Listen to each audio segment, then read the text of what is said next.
Yep, what's going on YouTube? This your boy Showtime Lazar, the flyest vlogger on the planet. Welcome back to the channel.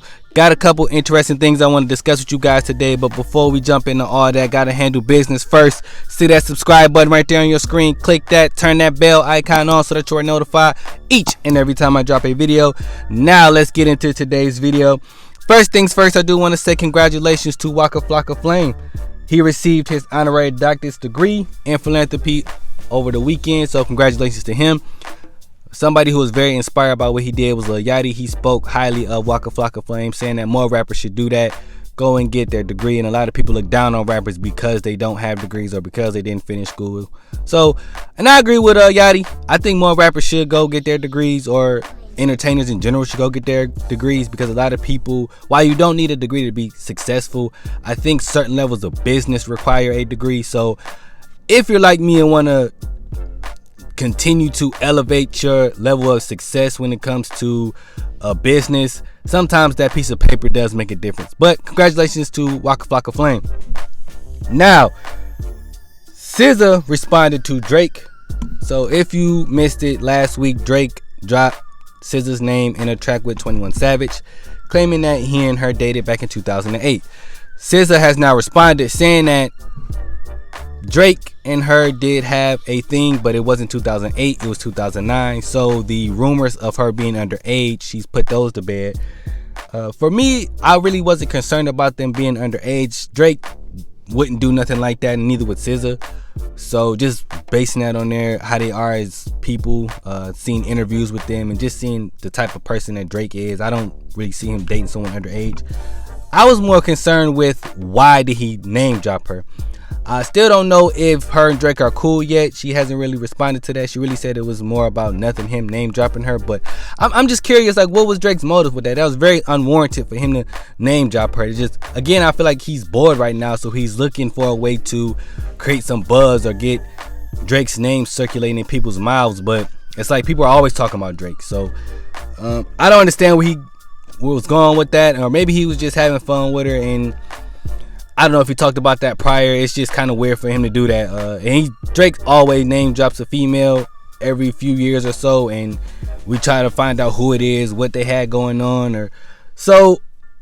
Just a weird situation. Like, he don't even need that right now. You know what I mean? Like, he's got tons of records out that he's been promoting, and I don't know. I feel like maybe it's a new album coming. It's just a weird thing for him to do. So let me know what you guys think about that. Should Drake have name dropped SZA? Like, what was that whole thing about? Where do you think he's going with that? Let me know what you guys think. Next subject I want to discuss. Blac Chyna had an interview with No Jumper, and she walked out. Adam22 posted the interview of him and Blac Chyna. If you watch the interview, it's very weird. From the beginning, she didn't seem like she wanted to be there. They show her walking in or coming out of the bathroom, and he's just like greeting her, and he's talking to her, Adam22, and they go sit down, and he gets ready to do the interview, and it just seems like she's just not feeling it. She's very short with her answers, just kind of giving him the most generic answer, not giving him any in-depth, and I feel like he was asking very open-ended questions, and she wasn't really giving him much. Then he asked her about her relationships, and then that's when she kind of flipped out on him and said, you know, if something's in the past, leave it in the past, which I don't agree with, because celebrities do that often when they don't want to talk about something. When they hear something about their past or something that they don't like being brought up, they tend to get angry about that, as if we're asking something out of pocket. I don't like when celebrities do that, because as people of the media and fans of certain celebrities, we want to know about what your mindset was when X happened, or what were you thinking about when this happened, or why did you do this and this and this. So if it didn't go as planned, it's just part of your history, and people like to know your history.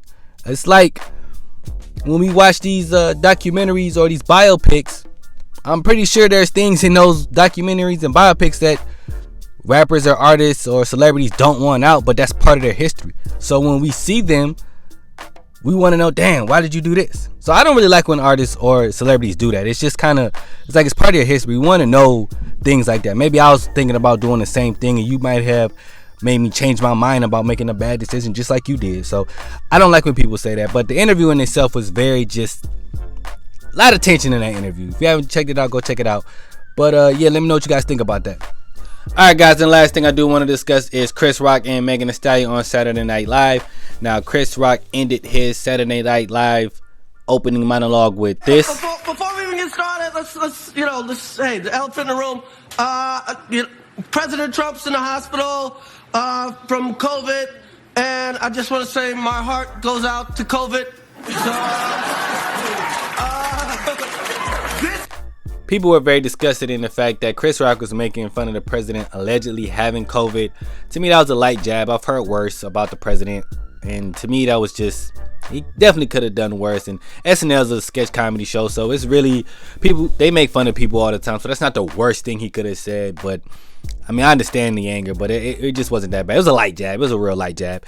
Megan Thee Stallion also performed as well, and her performance included some clips from Tamika Mallory and Malcolm X discussing black women and the protection of black women, which makes a lot of sense given that her situation with Tory Lanez is still ongoing.